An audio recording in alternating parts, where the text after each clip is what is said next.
differently outside the Philippines. I'm not advocating a change. I don't want you to change.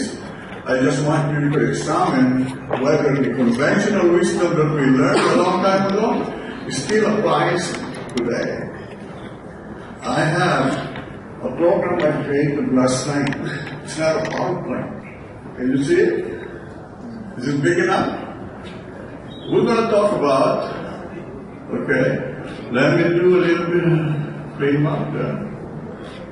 We're going to talk about material savings, how you save material, rebar materials in the Philippines, and how they do it outside the Philippines. And then we're going to talk about how you do columns. Because as I look at the skyline of Makati, I see vertical bars long and short, long and short, long and short. It seems like all the lap splices are staggered. Meanwhile, San Francisco, who invented earthquake, they're all the same height. So I said, what's the difference in the Philippines? So I started that. Beams. We do a lot of beams and slab in the Philippines. In your beams and slab, I notice that you like closed stirrups. Have you seen how they place beams in the job site with closed stirrups? Outside the Philippines, they're open stirrup. They're capped. It's easier to install because the rebar is placed from above rather than being threaded from the side. Then I'm going to talk about the relationship between a structural engineer such as yourself and a simple rebar detailer like me. Okay, let's begin with material savings. I only got 40 minutes to do this. Material savings. How do you save materials in the Philippines? In the Philippines, rebar comes 6 meters. The 6 meter comes from a 12 meter stock. When they make rebar, it doesn't come 6 meter. It comes 4 meter. They cut it. That's 6 meter. It also comes 7.5 meter. Again, when it comes out of the mill, it doesn't come out 7.5 meter. It comes out 15 meter. They cut it in half. That's 7.5 meter. Then it comes, I noticed 9 meter. 9 meter with 6 meter comes 15. It came from 15 meter. 9 plus 6. And then the last one. It also comes 10.5 meter. 10.5 meter and 7.5 meter comes from 18 meter. So now it's obvious to me that the actual mill size as produced by the mill is 12, 15, and 18. But they did this to help you because you don't have a fabricating cell. No one is fabricating it. Basically, the Philippines is still a cut and bend industry. You do all your cutting and bending at the job site. So to help you out, the mills produce this material. It's a multi-stocks. You got all kinds of size. So if you need 5.5 meter, what do? You buy a 6 meter. You don't bother to cut it because cutting it is a wasted labor. You put all 6 meter into the concrete and you feel good because I bought 6 meter, I threw all 6 meter in concrete. I didn't waste any money. Never mind that the structural engineer only wanted 5.5 meter. Elsewhere in the world, US and Canada, the stock only comes 18 meter. We don't have 6 meter. We don't have 7.5 meter. 9, 10.5, only one. The longest one we could get, 18 meter. But the difference outside the Philippines is you do not buy from the mill. You buy from a fabricating shop. You can go to the fabricating shop, and if you want 5.5 meter, he'll sell you 5.5. He sells you exactly what you need. Not 6 meter, 5.5. Now the question in your mind, yeah, but it costs more because now we applied shearing to the bar. So buying from the shop, you think it costs more than buying from the mill. guess what the mill did when they sold the 6 meter? They also added a pre-mill. Because after all, they carried from a 12 meter. The bad thing in the Philippines, whether you buy 6 meter or 12 meter, the price is the same. So even though you're buying mill stock, you're buying the same price. In the US, if you buy 18 meter, it's cheaper because you can do anything. If you buy from the shop, like 5.5 meter, you only pay for 5.5 meter. The unit price might be a little higher because you carry it, but you're not throwing anything. Who takes care of the remnant outside the Philippines? So somebody's got to take care of the remnant. The scout takes care of it, and he does it by optimum shearing. There's only one way to save materials. It's not buying 6 meter, 7.5 meter, all that. There's only one way. The only way is optimized shearing. Optimized shearing is a program like that from LaSalle. Eventually they'll make up something like that. Optimized shearing is collecting all the bars that you need in different lengths, throwing it to the computer. There's no fixed program. The program is an iteration. The program will calculate it 100 times. It will iterate. It will do a lot of what ifs. What if I combine this bar to this bar and this bar? The goal of the program is to reduce waste.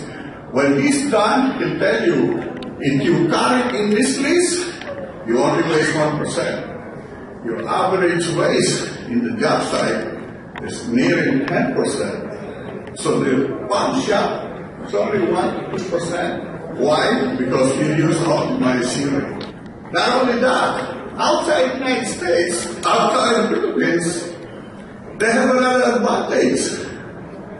They have coiled rebar. There's no coiled rebar in the Philippines.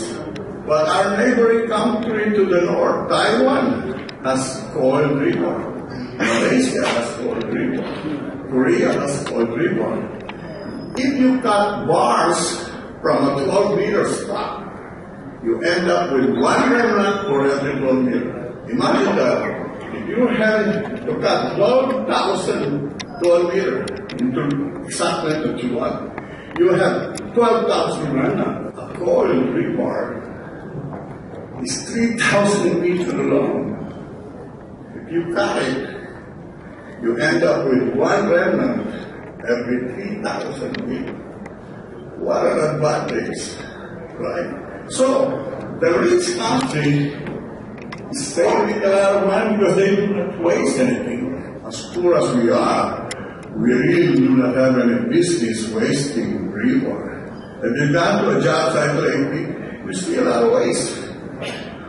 We introduced rebar fabrication, off-site rebar fabrication to Philippines. I partnered with Robert Jaworski, Senator Robert Jaworski. He was concerned about waste. He said, Robert, you and I, let's buy some equipment, let's bring it to the Philippines. And let's convince them, if they buy from us, they'll save money. It took us 5 years to get our first sale. But right now we're busy. Coiled rebar, almost zero remnant, and soon will be available in the Philippines, I hope. It's fast to fabricate because a coiled rebar you cannot use unless you run it with this machine. This machine will straighten it, bend it, and carry it in one operation. Meanwhile, a single bar has to be sheared, brought to the bending machine, bend. This one machine will do it. We have the only machine that does that right now in Parañaque. You're welcome to see it. We call it the green elephant. Okay, I see. I'll show you how we optimize shearing. I need to expand this. Here is a typical detailing that I see in the Philippines that figures out the cutting length. That's the detail length.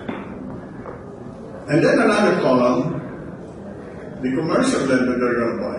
In other words, they detail it but they cannot buy the exact land.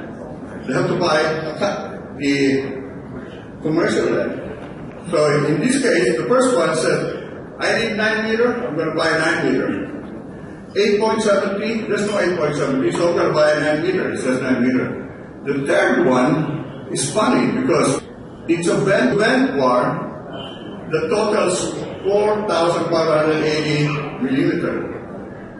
If you add those, if you multiply it by 2, it comes out to be over 9 meter long. So he ended up buying 10.5 meters. Because if you add it, it's over 9 meters. There's no, the total sum, if you add 458 twice, 9.16, right? So he buys the 10.5 meters. Not realizing that the bent bar is G. The actual length of the bar is actually, instead of 458, it's actually 450. Because you look at the bent bar, you have a measurement that is corner to the end. Another measurement from corner to the end. But the actual bar is actually taking a shortcut because of the radius. The total length of the bar is less than the detailed length, but the detailer doesn't know that. Meanwhile, a rebar detailer like us with a program, we have a program, it's a detailing program, G97. When we detail it, exact copy of the detailing from the Philippines. Here's what we have. That's the third line. The cut length is 4,575 millimeter. But the true cut length is only 4,500. The detail length is 4,575. The true cut length is 4,500. Had he known it's 4,500, he would have bought a 9 meter. Instead, he's buying 10.5 meters. So at the outset, the poor detailer in the Philippines is already in a deep hole. You know, he's buying 10.5 when he should be buying 9. He's already in a deep hole. That's why they waste a lot of bar here.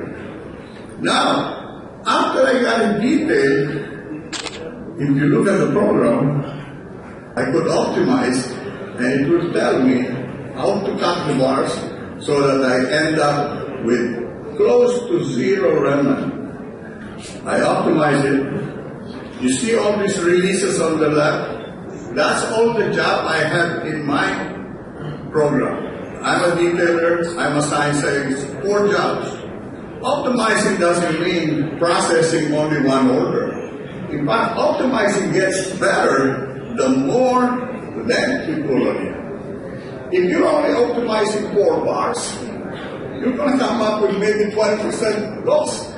But if you're optimizing 1,000 bars, that program has more chances of doing his what if. What if I combine this? What if I combine this? So I could elect to run one release, like the sample, or I could elect to run all 6 releases. In this case, we'll just run one, just to compare with what he did. And first thing he'll ask me is, what bar sizes do you want to check? So I said, I want to process all the bent bars. I want to process all the straight bars. I want this to apply to all these files. And I said, exit. And then he'll ask me, what stocks do you have? Where will I draw the materials? I said, okay, I'll tell you what stock I have. Here's all my stock. I have on size 20, 25, 28, 32, 35, I have 7.5 meter, I have 9 meter, I have 10.5 meter, I have 12 meter. This is the stock available in my shop. However, on the 8, 10, and 12, the small one, I don't buy this thing, I get 12 meter. So I tell the computer, I want you to optimize it using my thing and this bar list. Then I start the calculations. I got everything. Boom. It asks me, how many trials do you want me to do? I say, 1, that's not going to give me a good result. I says, as many as you need. I say, 30. Run it 30. It's a computer. It could do calculations in nanosecond. Why would I be so stingy? I say, I'll try 30. 30 runs. Boom, boom, boom, boom, boom. Right? Done. It's done. All I have to do now, I can print the report, he says. I'll just look at the report. I'll look at the crane report. It tells me I need to buy from that sample list 1.91 tons. 1.91 tons. I need to buy enough material. This, he says, you need to buy on size 25, 6 bars, 12 meter long. On size 25, another one, 24 bars, 10.5 meter long. This is what he used to optimize it. That's what he used. He came up with 1,907 kilograms. Meanwhile, in that detailed example I did, he had 2.1. So I beat him. He had 12% waste. I only came up with less than 2% waste. And how will I know that? I look at the shearing schedule. I said, okay, how are we going to shear this? Shearing schedule. There. It says, the machine, you'll have to cut 3 bars, 10.5 meters long, and this, and it will throw into a bin. If you have this program, it won't do you any good. Because this program needs a shear line. You don't have a shear line at the job site. If you go to my shop, I have a shear line. At the shear line, all the stocks that he needs is laid in one end, and the shear line pick and choose what he wants, cuts it, and puts it on the right bin. In this case, 918 bin. So the guy only has to do, go down to the right bin, bundle them, and it will tell them, this belongs to one job, this belongs to one job. It's all sorted. It's already pre-sorted by a shear line. It's a shear line. It's about, on one end is 15 meter long, on another end is another 15 meter long. It's a long line. You don't have that in the job site. What you have in the job site is the shear. If you have this program, which you can buy this program, and give the shear schedule to your guys, and you tell the guys, I want you to cut it in this schedule, so I come up with 1% waste. He'll do it while you're watching. As soon as your back is turned, he'll do what is convenient for him. He'll pick the bar that is convenient. He won't pick the bar that is being asked here. What if the bar that is being asked here is underneath several bars? He's not going to pick it out. That's foolish. He's going to pick the one closest to him. He's not going to walk 20 paces away to get this bar. You're going to put it there. So in the end, you lost the system. The system needs a shear line. That's what we brought in. That's how we optimize. Let's see the shear schedule again. At the bottom of the shear schedule, it'll tell you 2.48% waste. It's a short list. That's why it came up with a little more than 2%. Can you imagine if it was a big list where the computer could do a lot of manipulation? It'd be less than 1%. Meanwhile, if you look at the detailing that was done, he calculated. This is calculation. He needs 1827, he needs 827, and yet he bought 2,098. His waste is 12.88%. That's how much you waste at the job site compared to Rebar at the shop. That is the advantage of countries outside the Philippines. They do optimum shearing. That's the only way. The mental block in the Philippines is shorter lap means less rebar than longer lap. On our next subject, I'll prove to you that that thing doesn't hold true on columns. Go back, remove this program. The program is about $6,000 per station. At one time I had 20 stations. We're going now to columns. I'm going to enlarge it so you guys can see it. Then I'm going to move that way. Columns. If you look at the skyline in Makati, you'll see short and long bars because they stagger a lot. The Philippines, you like Class A lot. Class A is shorter lap. Class B is longer lap. Now the mental mindset here, shorter lap, less rebar than longer. Well, you cannot really argue that. Makes sense, shorter lap, less rebar. But shorter lap requires you to stagger it. If you stagger it, you're prevented from making a pre-case, putting it in a case, because the length are not the same. You cannot tie them into a cage. If you stagger it, it's unsafe. You see guys climbing it and dropping the ties. Elsewhere, outside the Philippines, they use Class B lap. Class B laps require a non-staggered. Because it's non-staggered, you could now assemble them into a cage. Instead of iron workers climbing the bars, you could hoist the cage and drop it down to the next leap of columns. It costs less. And it's approved by ACI-CLSI. I look at some of the technical details, and I see that you're using Class A lap, even though ACI-CLSI recommend Class B lap. There's one thing in common though in the Philippines, and also the United States, has more innovations. They have ball grid, with higher grade, allows wider spacing of ties, prevents rocking, improved consolidation of concrete, unitize. In the US, they use unitize. This is a unitize. A unitize, 2 or 3 ties went into one. Only a stereopmatic can do this. So instead of tying 3 ties, you are tying 1 tie. They also have terminators. They use terminators instead of a right-angle bend, because right-angle bend in the bar only does congestions. To remove congestions, they use terminators. They have HRC extenders. They have couplers that you could use for in-place rebar. A threaded coupler can be used in an existing rebar because you cannot bring the threading into it.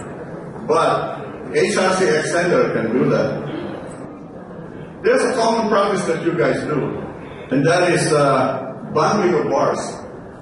They bundle bars also in the United States. When you bundle bars, you stagger them. But here, the bundling of bars is only made possible because there's no shearing machine. So they could not shear bigger bars. In the United States, they will use a number 18 bar, which is 2.5 inches. But here, if you specify 50, no one will cut it.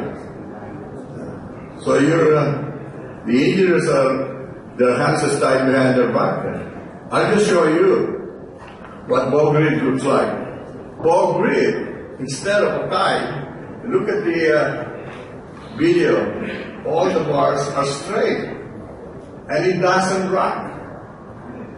So guys can climb it with a 3-point harness. This is a Millennium building in San Francisco. All the vertical bars are the same height. Everything is tied into a cage.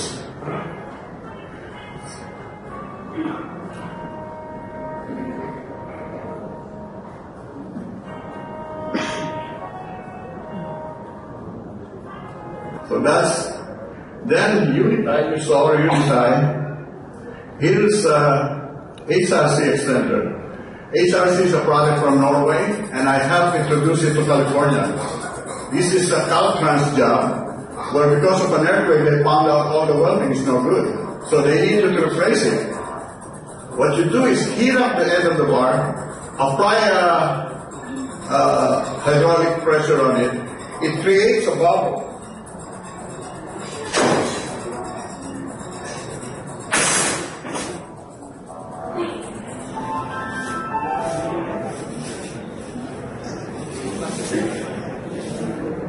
Here's what it is. Medyo nakalawan dahil nung nagkundo nabaha. It creates a bubble in the rebar. So if the bar is existing, you can still apply the bubble. You put a copper, manually, and you couple the copper, not the rebar. This is an invention from Norway. It's now being used by Caltrans. When Caltrans specified it, says HRC couplers only. or equal. Then close parenthesis, it says, there's no equal. It's only HRC. Okay. How much more I got? That's it, right? 10 minutes. Huh? 10 minutes. 10 minutes? All right, good. 10 minutes. The next one is beams. I need to say this because you do a lot of beams and slabs. Meanwhile, 100%. You do a lot of beams, but I discovered that you seem to like close stirrup.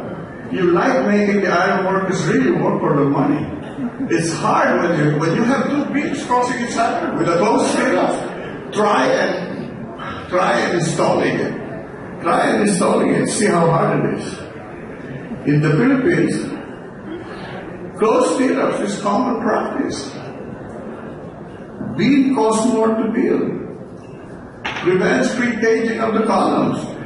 Burdened by outdated boilerplate typical drawings. The typical drawings that you use that shows closed stirrup is the same drawing I saw 50 years ago. It's time to change it because CLSI allows open stirrup. They do. Let me show you. Here's outside the United States, outside the Philippines. Cap stirrups is common. Beam costs less to build. Approved by ACI, CLSI. Approved. The drawing shows it. Open the stirrups, they say. They have ideas machine also. Idea machine puts a wire so that when they get the stirrup, it's already caged. All they have to do is drop the bars. They have that. Let me show you. I'm not making it up.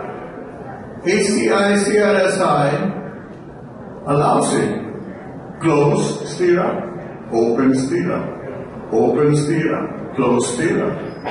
But here, you just love closed stirrup. Why? Because it's less ears. Less ears means less weight, right? Less ears, less material, less weight. Well, throw that away. Because the only way to save material is what? Optimal shearing. You need to optimize it. Do not think about closed stirrup. Optimum shearing. All right. Let me show you, if I have time, the columns. In the columns, CLSI, ACI, in their typical drawing, they say use class P. But out here, the typical drawing says class A, less slab.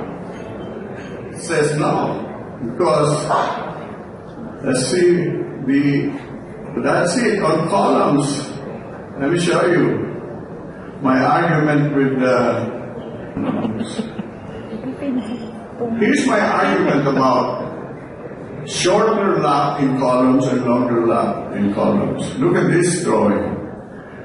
Here's a typical column, 3.5 meter floor to floor. The lap, because it's class A, is only 1,380 millimeter.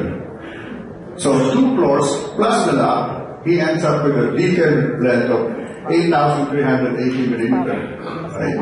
Now, using a longer lap class B, the longer lap class B requires 1790 millimeter, quite a bit longer than 1380.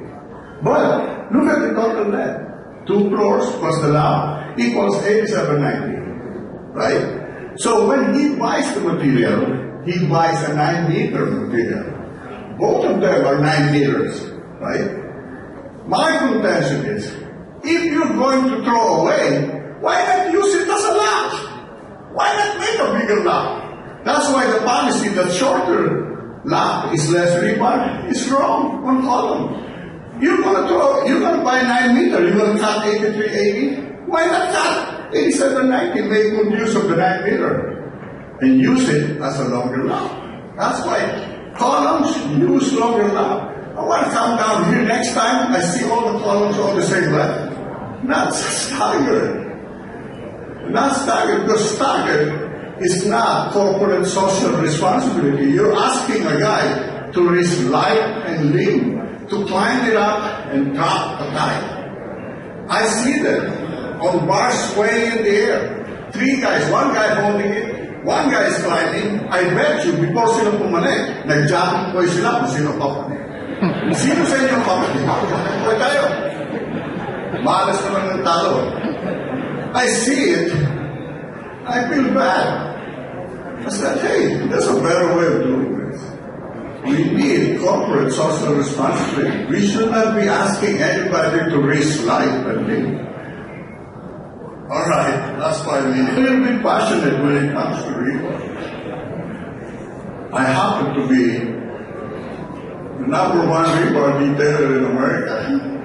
The book that we use, the Bible that we use, I helped write that. I was the first Filipino Rebar detailer. I helped over 60 of our kababayan to migrate to the United States as a Rebar detailer. The last thing I want to tell you is,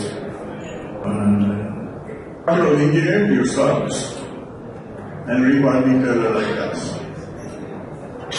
The Rebar detailer interprets your work. The iron worker doesn't interpret it. It's the Rebar detailer's job. A Rebar detailer can point out possible constructability issues. Constructability issues doesn't appear when you're designing it. It only appears during detailing. So we are your best ally. You cannot mistreat us. You have to be friends with us, because we will warn you there's constructability issue here. We also can warn you when there's congestion. You don't see congestion when you're designing it. Your own draftsman sometimes miss it. But when it comes to detailing, because we're out of the job site, we're looking at it, there's congestion issue here. We could make recommendations. Let's remove some of this bend. Let's put T-heads on this thing. You have to build rapport with the Rebar detailer. Some engineer doesn't want to talk to the Rebar detailer because he's at the bottom of the totem pole in engineering. In the United States, some of the detailers are very high school graduates. Makes good sense to build rapport with them. Otherwise, something like this might happen to your job.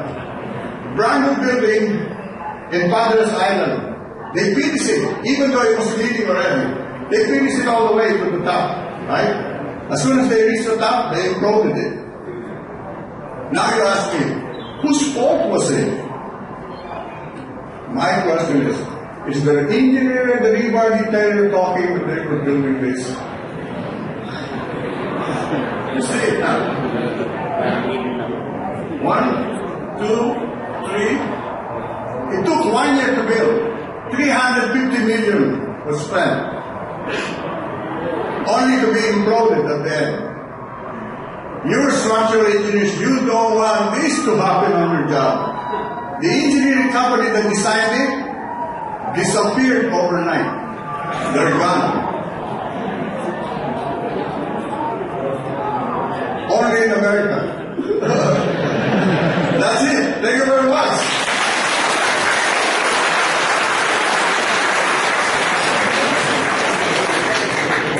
I feel like Pacquiao. Thank you. I forgot to tell you that whatever I said, I prepared some bond paper.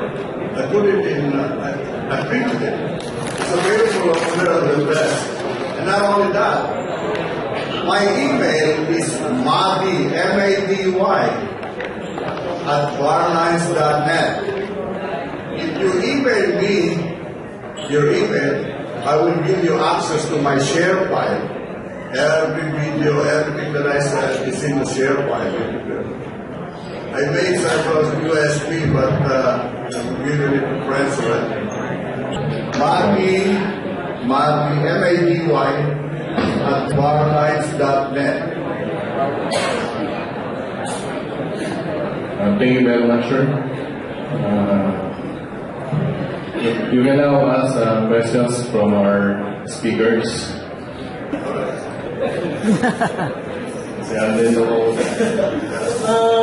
In your rebar optimization, do you have an option where you read directly from a PIM program? Yes. An IFC program? IFC output? IFC output, of course, that can easily be done. Then, there are so many problems with the Philippines needs because our retailer is detailing on Excel. Outside the Philippines, they have a really sophisticated program that helps them. For example, you saw it on Excel, he doesn't know it is G. Bent bars are G. You need a program that shows the true length of the bar. That way you pick the right bar. You see in that sample I have, he thought it was over 9 meters, so he ordered 10 and a half. But all the time it was only 9 meters. So I like to talk to people about software. There's a lot of ideas. Yeah, actually, that's my specialization, actually, optimization. I would like to collaborate somehow.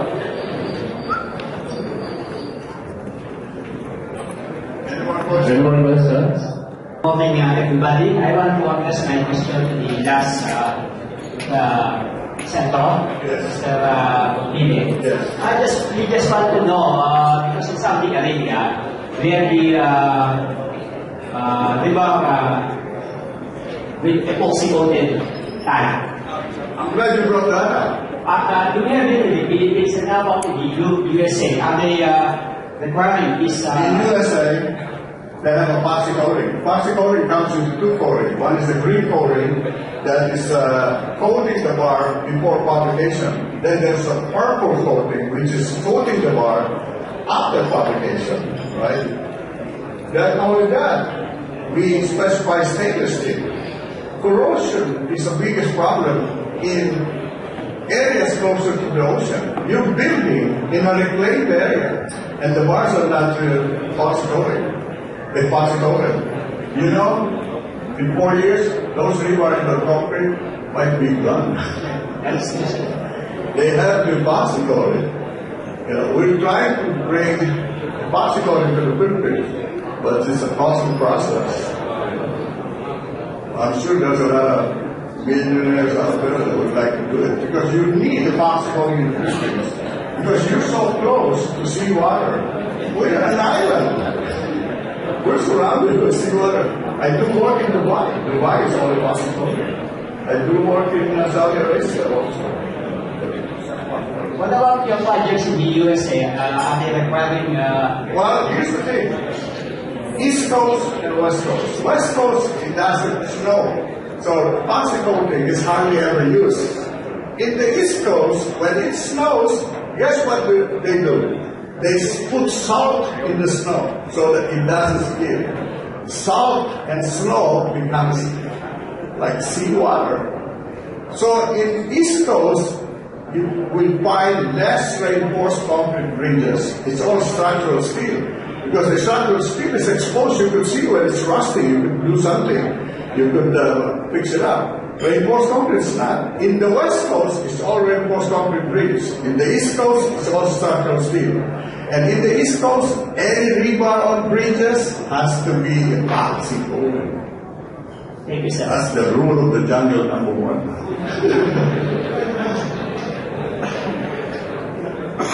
Questions for all?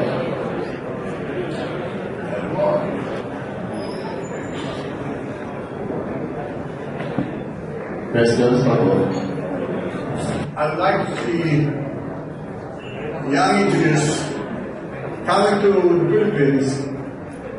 I go to USD, I could easily put a lot of detailers in my office. You know, there's a shortage of rebar detailer, not only in the United States, but throughout the world. It's almost crisis point. Can you imagine what a shop will do without a detailer? A shop is totally useless without a rebar detailer. How much a rebar detailer gets in the United States? As much as a CE. Sometimes the structural engineers, they think anywhere at $5,000 a month. I have an outstanding order from Barstool, a mill in Canada. It says, Matty, train some people in the Philippines. Once that passes your course, I have a crash course in estimating metering. Anyone who passes his course, send them to Canada. We will sponsor him and his family. The U.S. is very restrictive with immigration now because of what happened today. Canada is taking advantage of it. Canada, the bar still came here recruiting retailers. So they said, retailer making $5,000 a month. That's not too shabby. Right? But then again, you know, in the U.S., I go to the USC School of Engineering. I said, hey guys, graduating class of engineering. I tell them, I got a job for a Rebar retailer for $5,000. They throw me out of the campus. No one wants to be a Rebar retailer because a Rebar retailer, his name is not in the limelight. The building goes up. They say, this is retailed by this guy. It's the designer's name. The retailer is at the bottom of the hole. That's why I like being invited by you guys. All my friends are structural engineers. All the structural engineers in the United States are all my friends. My friend Boise called me. Sorry, Maddie, I cannot come. I have something going on. That's my friend Boise. You know him. So, maybe I'm sorry. I'm 74 years old. I didn't come to the Philippines to make a lot of money. I came here, my dad told me, I'm not impressed with what you have accomplished. Go back to the Philippines and teach those guys what you learned. I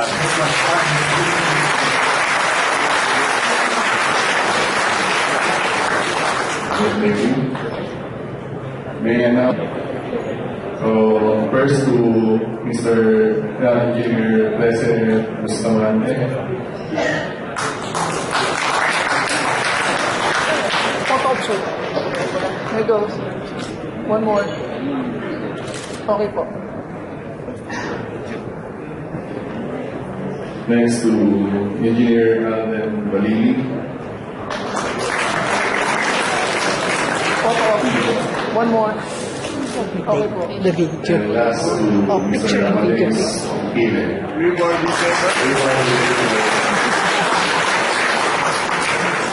Sir, photo. One more.